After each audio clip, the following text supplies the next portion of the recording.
simple as a sign at the front desk that says, ask us about X, right?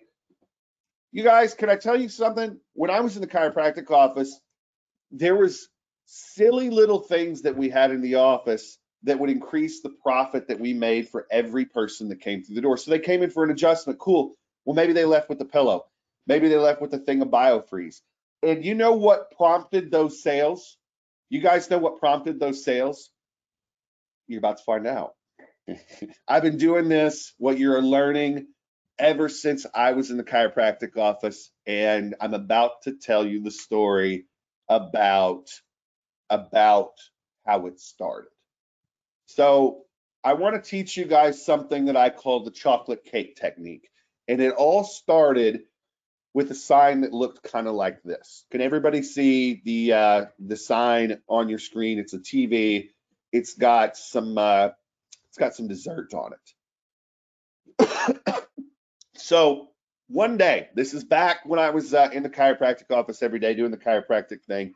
One day I went out to lunch, and I was out there at lunch. I had gotten a salad. Okay, I was trying to be healthy. How many of you, this sounds awfully familiar? You're sitting there, you're trying to be healthy, you lock down that salad, and you're sitting there eating it, and you're just feeling really good about yourself that you got a healthy option for today's lunch. And yeah, everything's going great. Well, while I was sitting there, what do you think is sitting over on the wall next to me? What's going on the wall next to me? Well, there's a television. It's a flat screen. It's on the wall. And on that flat screen, there's a cycle of images that are coming across that flat screen. There's no sound. There's really not a lot of movement going on. This is pretty basic. It's just a cycle of images. And what do you think pops up on that screen as I'm sitting there eating my salad? Not particularly enjoying my salad, by the way, but I was eating it, and I'm trying to be healthy, and up on this screen pops up this beautiful piece of chocolate cake. And you guys, I look up at this screen and I was like, that looks pretty good. And I didn't do anything about it right away. Like, it's not like the first time this piece of chocolate cake flashed up on the screen that I was like, ooh, I have to have chocolate cake. But I want you to pay attention to what happened here. It embedded a thought in my mind without anybody else having to do anything, to come by, to offer any of these things. It was something that was planted in my head. Now, all of us are used to commercials. All of us are used to this, but this is the thing. I was a captive audience. They knew I was hungry because I was there at their restaurant, and this piece of chocolate cake. Now, here's the thing. Several slides go through, and you know, and this stupid chocolate cake slide keeps popping up. And before I got out of there, what do you think happened? Before I left the restaurant that day, what do you think I got to go with my salad? As ridiculous as it sounds, what do you think happened before I got out of there? Yeah, I had some chocolate cake. All right, and unfortunately, the good eating lunch did not win out that day. But as I walked out of there, I was completely struck with how I had been advertised to while I was sitting there, and how over the period of about 10 minutes, this particular display was just so damn effective at increasing the spend that I had made on my visit there. Now, let me ask you a question. Do you think that stupid little display, I was the only one that it affected during its time running those slides through with the chocolate cake on it? Do you think I was the only person that fell victim to the chocolate cake image on the screen and the offer that they made on the screen? The answer is absolutely not. Okay? The answer is absolutely not. Of all the people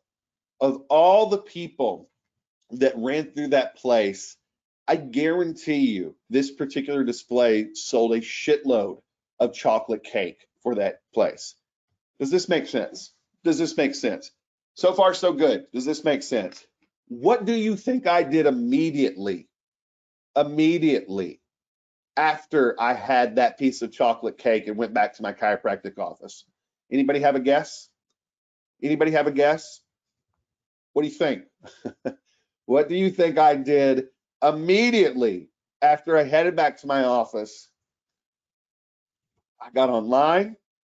I started researching, and I got myself a TV for the chiropractic office. I got myself a TV for the chiropractic office, and I learned how to get rotating ads up on my TV. And I'm going to tell you guys what that little TV did. It wasn't even a 50-inch at the time, but what that TV did in my office for the next few years, that was one of our most valuable advertisements. Because why? Because we had people in that waiting room all the time. But they were just sitting there. They were sitting there listening to relaxing music. And what I understood after the chocolate cake incident is, without ever making people feel pressured or like we were putting offers on them, that little TV could do some magic things. So let's dig a little deeper. Let's dig a little deeper into exactly what we put on these TVs to make more money in every business we put them into. Give me a yes if you're ready for part 2 and you're excited to learn exactly what goes on these TVs and why they're so darned effective. And I'm going to give you some tricks. If I see a screen full of yeses here, I'm going to give you guys a little extra set of tips that make these TVs and these advertisements, because you think that these are simple, but it's not when you really get into it. You really got to know what I'm about to teach you. But I want to see yeses across the board here, all the way down. If you're here, type a yes in. And if I see a screen full of them, what I'm going to do is I'm going to walk you through a couple of secrets with these displays that make them incredible. Now, you've seen some of this, but this takes it next level. This takes it to the next level. Okay, so part 2. How a simple 50+ inch TV placed inside of a small business can instantly increase the profits. Let's talk about this. First things first. You don't want, please pay attention to this. You do not want a display, a screen, a 50+ inch TV. You do not want one that's just displaying ad after ad or buying opportunity after buying opportunity. Does everybody here understand why? What happens if that screen is just ad after ad, and it's just like, hey, buy this, here's something else you can buy, here's something else you can buy? What happens if in a chiropractic office, a dental office, a lawyer's office, an accountant's waiting room, a mechanic's waiting room? What happens if that TV is ad after ad? What happens if it's ad after ad? So Andrew nailed it. Blindness, banner blindness. People stop looking at the display. Give me a number 1 if you agree with that. Give me a number 1 if you agree with that. If all it is ad after ad, people lose attention. The person stops looking at the display. So the idea is, if all you do is display ads on these screens, people stop looking at the displays. We want them to keep looking at the displays. Let me ask you a question. How many of you have been to the movie theater sometime in the last 2 months? How many of you have been to your local movie theater sometime in the last few months? Give me a yes in the box or a no in the box if you've been to your movie theater sometime in the last 2 or 3 months. Well, here's the ball game. If you've been to a movie theater sometime in the last couple of years, you know what I'm about to say. What comes on before even the previews come on at movies now? What comes on at a movie theater even before the previews now? We've got ads, we do, but what else is there? There's trivia, good. So we have trivia that pops up. We've got ads that pops up. We've got things that keep us looking at the screen so that when they flash an ad up on the screen, We're still looking. Would you agree with that? Give me a number one if you agree with that. Give me a number one if you agree that we got quizzes, we got trivia, and the ball game is when that ad flashes up there for 10 to 15 seconds, they want to make sure that we are engaged, not, talking, doing 8 different things, that we're engaged. And so there's different things on there. So here's the thing. We have a strategic mix of content and ads that go on these screens. Now let me walk you through the correct mix. Okay? Here's the mix of content that we put up on these screens. The first one is trivia. Now, is this just completely random trivia, or is it typically trivia that relates to the business that we're in? Like trivia that actually relates to the chiropractic office, trivia that relates to the dentist office, trivia that relates to the restaurant. Does everybody understand what I'm saying when I say trivia? It's not just random trivia, it's trivia that relates to the business. So that's the first thing. And this is something that people love to look at because they have to be sitting in a waiting room, or they're sitting inside a restaurant eating. This gives them something to look at. We also do straight educational content. Did you know content, where it says, did you know? And then we have a factoid that pops up below the did you know that walks them through something that is related to the business, and it educates them on it. Does this make sense? Give me a number 2 in the box if this second point makes sense. And the thing you start to understand when you're doing this is if you have trivia, you have educational content, and there's a certain mix to this, is you don't just get somebody that's glancing up at the screen, you get somebody that is engaged with the screen and is watching to see what's next. Give me a yes if you understand this, or number 1 in the box right now. I want to make sure I'm driving this point home. I want to make sure I'm driving this point home in a very, very big way. So the idea here is we have trivia, we have educational content that is specific to the niche. Great question, Elizabeth. It doesn't have to be necessarily specific to that business. It's got to be specific to that niche, though. And so we've got content that's locked in there. And also, because we actually want this to display to do something, the next thing that we mix in, we pepper in, is direct offers with a call to action on how to get them. So it doesn't just pop up a piece of chocolate cake. That's the thing that I learned right away. It doesn't just pop up a piece of chocolate cake. It tells you exactly where to go or what to do to get this. Does everybody understand the 3 pieces of this puzzle that make this work? It's not just throwing a damn ad on a screen in a business.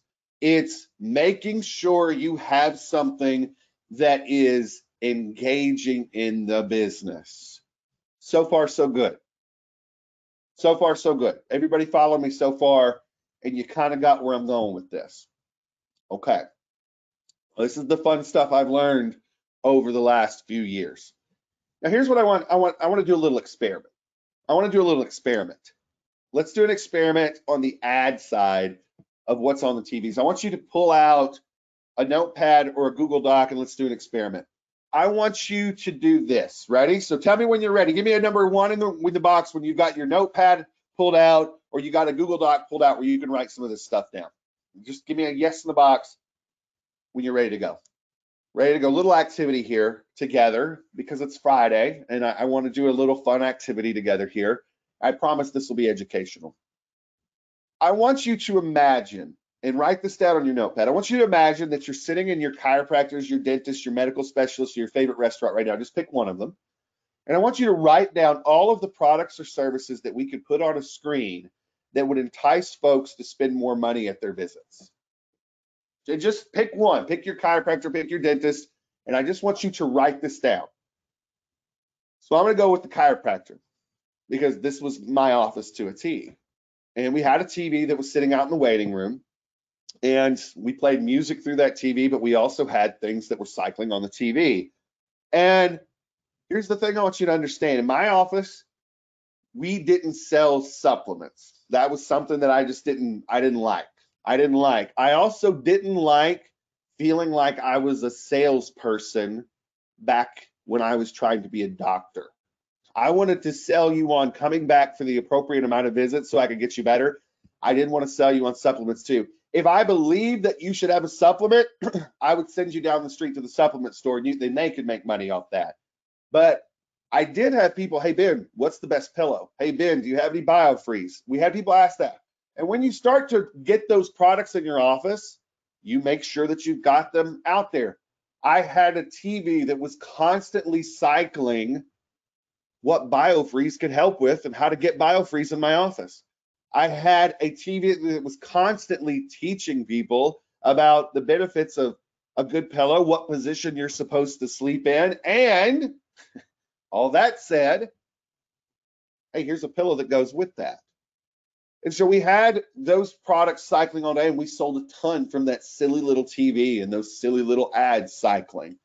And so how many of you have 5 to 10 things for your chiropractor, your dentist, your medical specialist, or your favorite restaurant right now that if you put on that screen, they're going to sell more of it right away? Give me a yes in the box if you got those things down.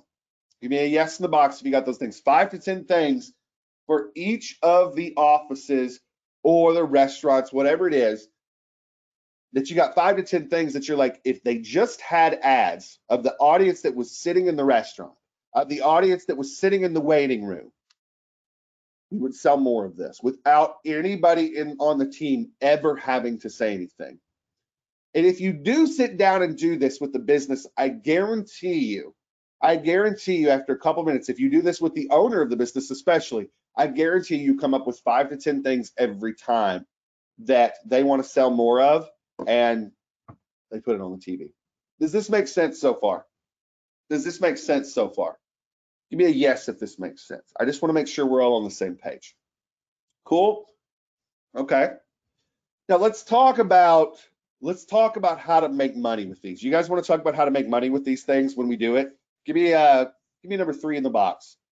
If you want to talk about money and how we make money with displays. Yeah. You want to learn? I'll wait. I'm not seeing a lot of 3s yet. I'll wait. There we go. Now we're starting to see the 3s pop in. I love it. All right. So let me tell you exactly how we make money with these things. Part 3, how we make money from digital displays and how it leads to our other agency services. So let's talk about this. What do we charge? I think that's probably the number one thing is, what do we charge for these things? Okay. Number 1, we charge for the actual digital display. We can get these from anywhere from $300 to $600 if you know where to look. I'm talking about nice, will stand the test of time displays that can run all day, and they are going to do a good job. Okay? They're going to do a good job. So we charge the business for the display. We charge for installation. Now, do you all think I'm running around doing installation of TVs? You guys think I'm running around doing installation of TVs? What do you think? Do you think that I'm doing installation of any of these TVs that I do? You think Atkins is hanging TVs anywhere? If you've ever seen me hang a TV, and I have hung some TVs in my own house, I guarantee you I ain't hanging TVs. But it's kind of fun to imagine, right? Kind of fun to imagine me hanging TVs. Let's just have a good laugh there, because it is. It is. But there's nothing wrong with hanging TVs. There's nothing wrong with hanging TVs. It's just not something I'm any good at. Here's the thing. I charge for installation, but I don't do it myself. I have other people do it in the towns that we find clients in. It's not hard to find someone to hang these things for you and to pay them well and to still make profit on the installation. Give me a yes if this makes sense. So not only do we charge for the actual digital displays and make a profit, we charge for the installation and make a profit even though we're not doing it. I can explain that later. But we also charge a setup fee on the content. So the content that is going to cycle through on the TV, the animated stuff that's going to fly in. It looks amazing, by the way, because everything's animated. Everything looks slick. And we charge a setup fee for the content to set it up. And here's the other thing. We build this content for them, but here's the fun part. About every month, what do you think arrives in the mailbox of my TV clients? What do you think arrives in the mailbox of my TV clients every month? Anybody want to guess? Anybody want to guess? Every month, there's a nice little padded envelope, that has a USB drive that has their new pack of content, which they are paying me monthly for. Got it? Got it? So far, so good? And all they have to do is plug that USB drive into the TV, and the new bit of content starts to run. So every month, they're paying me to refresh the content so that it's fresh for the people that are in there. How long do you think it takes me to create a new pack of content for my clients? Yep, you can plug this right into a TV. It's super simple. How long do you think it takes me to do this? Typically, I run in the same niches, so I create one new pack of content a month, and we filter it out to all of our clients.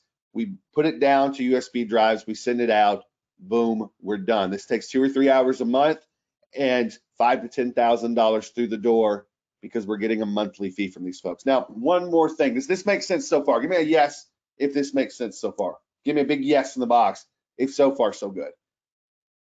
What do you think immediately? What do you think immediately? Why not email it to them? Because most of them don't know how to take something that I attach to an email. This is going to sound stupid, Doug, but you know what I'm talking about here. If I email it to them, they've got to put it down to a USB drive. Then they've got to insert it. I want it to be dead simple. Unplug your last USB, plug in the other one. If you email it to them, you run into tons of issues. Doug, how do you think I know? Yeah, because I've done it. How long is the content loop? Not as long as you think. Not as long as you think, but it loops all day. Okay? It loops all day. Now, the idea behind this is we're making $5,000 to